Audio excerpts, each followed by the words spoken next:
Have you ever wondered what the purpose of a holy hour is?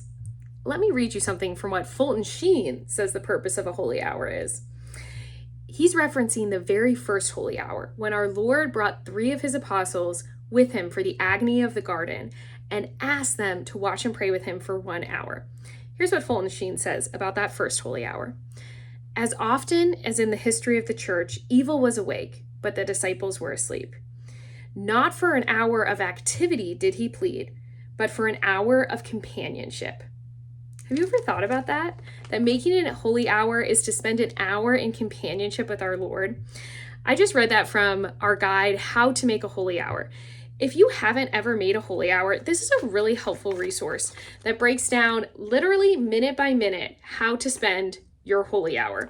And it includes some really helpful resources from Fulton Sheen about how to make a holy hour. So this week, think about if there's an opportunity that you can spend an hour of companionship with our Lord in front of the Blessed Sacrament in a church. That is the hour of companionship that our Lord asked for. Not for an hour of activity, not for an hour of reciting prayers or reading scripture, though those are really important too, but for an hour for you to sit in his presence and keep him company. So this guide, How to Make a Holy Hour, is a great way to get you started.